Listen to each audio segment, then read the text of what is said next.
Duo Manchester United, Kobbie Mainoo dan Harry Maguire harus absen beberapa minggu karena masalah otot. Sementara Leny Yoro kaki dan Luke Shaw betis dan Tyrell Malacia lutut semuanya tetap absen karena mereka terus berlatih dan kembali dari cedera. Manuel Ugarte menjalani sesi pemulihan pada hari Kamis setelah tertatih-tatih karena masalah yang tidak dijelaskan saat bertugas internasional bersama Uruguay pada hari Selasa. Dan dia akan dinilai sebelum kick-off bersama dengan Mason Mount. Namun, Manchester United mendapat dorongan dengan kembalinya pelatihan Noussair Mazraoui yang baru-baru ini menjalani operasi untuk mengatasi jantung berdebar-debar Alessandro Garnacho dan Amad Diallo yang semuanya mungkin terlibat akhir pekan ini. Ada laporan yang menyatakan bahwa Ten Hag dapat menggunakan Jonny Evans sebagai bek kiri, dengan Diogo Dalot pindah ke sisi kanan dari 4 bek. Sementara Matthijs de Ligt dan Lisandro Martinez, keduanya dapat dipanggil kembali untuk menjadi starter sebagai bek tengah. Frank mungkin mempertimbangkan untuk kembali ke sistem 3 bek melawan Manchester United, dengan Sepp van den Berg, Edson Pincock, dan Nathan semuanya bermain sebagai bek tengah. Sementara Christopher Ajer dan Keane Lewis-Potter beroperasi sebagai bek sayap. Brian adalah pencetak gol terbanyak Brentford sejauh musim ini dengan 6 gol dalam 7 pertandingan Liga Premier, termasuk 3 gol dalam 3 pertandingan terakhirnya. Dan dia akan terus menyerang bersama Wissa jika fit dan Kevin atau Fabio, dikutip dari Sportmail. Mantan pelatih Real Madrid Zinedine Zidane masih berkontrak dengan salah satu orang kepercayaan Sir Jim di Ineos, Jean-Claude Blanche. Keduanya disebut-sebut masih membahas tentang kemungkinan Zidane gabung ke Manchester United. Jean-Claude, CEO olahraga Ineos, terus menjaga jalur komunikasi dengan Zidane. Pelatih berkebangsaan Prancis itu menganggur sejak meninggalkan Real Madrid untuk kedua kalinya. MU adalah tipe klub yang bisa mengalihkan perhatian Zidane dan sedang mempertimbangkan apa yang harus dilakukan terhadap Erik ten Hag menyusul awal musim yang buruk. Blank terus melakukan pembicaraan dengan Zidane yang masih belum memutuskan apakah dia ingin kembali ke manajemen. The Independent, seperti dikutip Mirror, Rabu 16 Oktober 2024 melaporkan, Ineos adalah pengagum Zidane yang telah menikmati kesuksesan besar sebagai pemain dan pelatih. Mereka ini disebut-sebut berniat menjaga hubungan itu tetap terbuka untuk mengantisipasi jika ada perubahan pada situasi di Old Trafford. Ya, seperti yang kita tahu, Sir Jim telah memberikan jaminan kepada Zidane untuk mengambil pekerjaan di Manchester United. Dan untuk saat ini nih, tampaknya tim Manchester itu akan tetap menggunakan Ten Hag meskipun mencatatkan awal terburuk di Premier League. Kabar terbaru, sementara Manchester United dilaporkan putus kontrak nih dengan Sir Alex Ferguson sebagai duta klub demi mengurangi biaya operasional. Usut punya usut, pengambil alihan sebagian saham Manchester United membuat Sir Jim dan Ineos membuat langkah brutal di klub.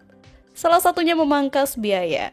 Terbaru, dikutip dari Mirror, kontrak Ferguson dengan Manchester United bernilai lebih dari 2 juta pound sterling atau setara dengan 40,6 miliar per tahun sejak Oktober 2013. Sir Jim kemudian memberitahu pelatih asal Skotlandia itu kalau klub sedang berusaha mengurangi biaya. Karena itu, setan merah tidak bisa terus mengontrak Ferguson. Laporan tersebut menyebutkan pertemuan itu berjalan baik dan tidak ada masalah antara klub dan Ferguson yang masih menjabat sebagai direktur non-eksekutif.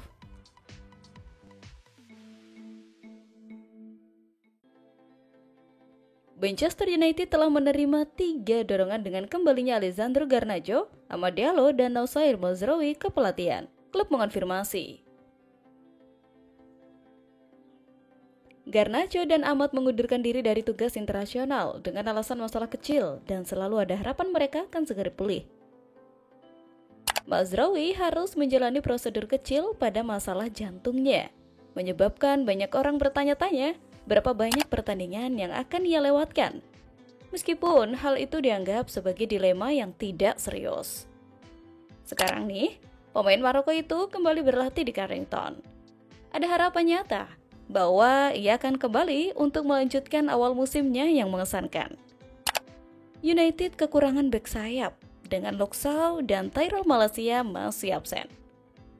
Sungguh kejutan positif melihat Mazraoui kembali secepat ini. Namun ada beberapa berita yang membuat frustasi. Ada kabar buruk yang menyertai kabar baik. Kobbie Mainoo terancam absen. Pernyataan itu mengklaim Mainoo akan absen selama beberapa minggu bersama Harry Maguire. Hal ini menimbulkan pertanyaan mengenai penanganan United terhadap cedera Mainoo yang dialami saat melawan Tottenham, yang membuatnya menjadi starter melawan Aston Villa beberapa hari kemudian. Sementara itu Manuel Ugarte menjalani sesi pemulihan setelah mendapat cedera saat bertugas untuk Uruguay. Mason Mount dikabarkan membuat kemajuan bagus dalam kembalinya kebugarannya, tetapi mungkin belum siap untuk akhir pekan meski ada dugaan dia mungkin siap. Iya, kesabaran para penggemar mulai menipis. Dan tanpa mimpi buruk cedera di Manchester United seperti 2023-2024 sebagai faktor yang meringankan, Erik ten Hag kemudian kehabisan waktu untuk membalikan keadaan. Dengan begitu, Brentford menjadi lawan berikutnya di kandangnya setelah jeda internasional. Ia akan berhadapan dengan Jose Mourinho dalam lebih dari satu hal. Yap, seperti diketahui, kemenangan melawan Brentford akan membuat Manchester United memperoleh 11 poin nih setelah 8 pertandingan, dan itu akan menjadi hasil yang disambut baik. Dari semua pembicaraan tentang proses dan proyek jangka panjang Ten Hag, menarik untuk melihat bahwa pelatih asal Belanda itu memang menggunakan cara yang sama untuk mempertahankan jabatannya seperti yang dilakukan Mourinho. Ya, pemain asal Portugal itu memenangkan 2 trofi pada musim debutnya. Ia berpendapat 3 termasuk Community Shield, dan Ten Hag telah memenangkan 2 trofi dalam 2 musim. Tapi nih, jika kita mundur selangkah, jelas terlihat bahwa Mourinho tidak pernah bisa membangun di atas fondasi itu. Dan ia juga dikecewakan oleh dewan direksi, meskipun Ten Hag bagaimanapun tidak setuju dengan Jose. Tidak seperti Ten Hag, ia memilih untuk merangkul kekacauan dan meninggalkan United dalam keadaan bumi hangus yang serpihannya diambil alih oleh Solskjaer. Iya, Ten Hag telah berbicara tentang masa depannya di Manchester United dan telah mengambil pandangan yang lebih jangka panjang. Diketahui nih, ia mendesak kesabaran saat tim muda membangun diri untuk bersaing tetapi gagal memberikan tanda-tanda bahwa sesuatu benar-benar sedang dibangun. Di bawah Mourinho, United akhirnya jatuh dan hancur. Tetapi gaya permainannya jelas, meskipun memecah belah dan klub tahu apa yang mereka dapatkan darinya. Beda lagi di bawah asuhan Ten Hag, United masih belum memiliki filosofi yang jelas dan orang yang mereka pikir akan mereka rekrut yang melakukan keajaiban di Ajax dengan gaya sepak bola yang menggembirakan telah menghilang. Ya, membandingkan Mourinho pada performa terbaiknya di 2017-2018 dengan Ten Hag di 2024-2025 juga relevan karena alasan yang sama. Pelatih asal Belanda itu dikalahkan oleh orang yang dianggap sebagai antitesisnya. Itu mengkhawatirkan. Jadi bagaimana sob kalau menurut kalian?